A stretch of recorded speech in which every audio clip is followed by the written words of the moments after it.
Guys welcome back to my channel.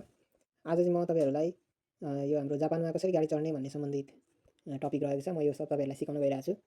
फर्स्टमा हामीले यो आफ्नो गुगल म्याप खोल्ने अनि आफ्नो लोकेसन अन गर्ने।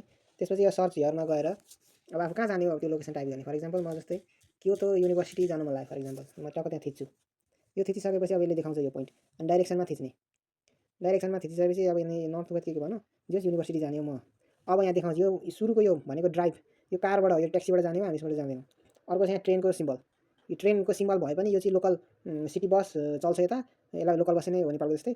अनि अर्को हुन्छ ट्रेन। अब हामी अब केमा जाने भन्दाखेरि अहिले हो यसमा चाहिँ अब यो ट्रेन जाँदो रहेछ, यो सिटी बसहरू मात्रै लाग्ने रहेछ। यदि ट्रेन जाने भए यहाँ ट्रेनको सिम्बल आउँथ्यो, अहिले यहाँ आएन। जस्तै अब यहाँ सिटी बसमा जान्छ भनेर भनिरहेको थियो यो सुरुमै। अनि कति बजी आउँछ गाडी यसले भनिरहेको छ, 1:22 मा आउँछ अनि 39 मिनट टोटल लाग्छ। अनि पैसा पनि देखाइदिइहाल्छ 230 लाग्छ भनेर। अब हामीले यहाँ ठ्याक्क थिच्छौँ। अब यसले यहाँ देखाइदिन्छ यो स्टेसनमा जानुपर्ने भनेर यसले भनिरहेछ। 4 मिनट यहाँ हिँडेर यी वक 4 मिनट्स एन्ड 220 मिटरमा। अनि सिजो ओमाडोरी भन्ने स्टेसनमा जाने। अनि त्यसपछि त्यहाँ चढ्ने। अनि चढिसकेपछि यसले यो राइड स्टप स्टेसन पनि हरेक स्टेसन यसले यहाँ देखाइदिन्छ। आफू चढेपछि कुन स्टेसन हुँदै जान्छ भनेर देखाइदिन्छ। सट्टा देखाइरहेछ है। अनि त्यसपछि ह्याकुमेनमा उत्रेर अनि अलिकति हिँडेपछि क्योतो युनिभर्सिटी आउँछ अनि 230 लाग्छ भनेको छ। अनि अब कहिलेकाहीँ चाहिँ के हुन्छ भन्दाखेरि स्टेसन अगाडि पछाडि हुन्छ, राइट साइडमा र लेफ्ट साइडमा पनि हुनसक्छ दुईतिर पूर्व पश्चिम जाने। त्यसमा चाहिँ आफू कन्फ्युज भयो भने गाडीमा उल्टो गाडीमा चढ्न सकिन्छ। अहिले हामी यो ठाउँमा छौँ। अब यसमा अब हामीले कहाँ जानुपर्छ भन्दाखेरि हिँड्दै हिँड्दै गएर यो लोकेसनमा जानु पऱ्यो, यहाँनिर जानु पऱ्यो। यहाँनिर गएर अनि त्यो स्टेसनमा चढ्ने। अनि चढिसकेपछि हामी जाने। अर्को स्टेसन यहाँ पनि छ, यो क्योतो लाइन भन्ने, यसमा जाने होइन। अहिले म अब त्यहाँ फिजिकल्ली गएर म तपाईँहरूलाई गाडी कसरी हेर्ने त्यहाँ डिजिटल बोर्डमा म त्यो तपाईँहरूलाई सिकाउँछु।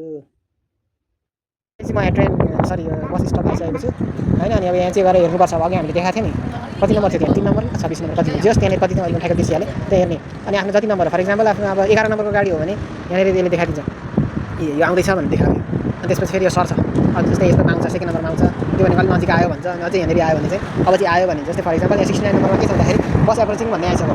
मामु नाकु किमास भन्छ यसलाई चाहिँ होइन। अब चाहिँ बस आउँदैछ भनेर भन्नु।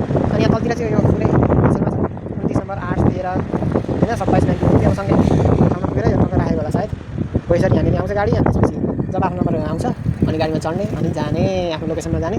अनि लोकेसनमा गइसकेपछि पैसा भनेको त्यही 230 त्यहाँ जति लेखाएको छ अघि त्यो मोबाइलमा म्यापमा हेर्दा त्यति नै हुन्छ। रेट त्यति हुन्छ गाडी अनुसारको रेट जति नै चल्ने बित्तिकै उसले नि 230 अथवा त्यसको राउन्डिङ हान्दाखेरि पनि 230। अब म तपाईँहरूलाई गाडीमा चढ्दाखेरि नेक्स्ट भिडियोमा चाहिँ पैसा कसरी तिर्ने भनेर पनि म नेक्स्ट भिडियो लिएर आउँछु। सो अहिले यति नै, थ्याङ्क यू गाइज।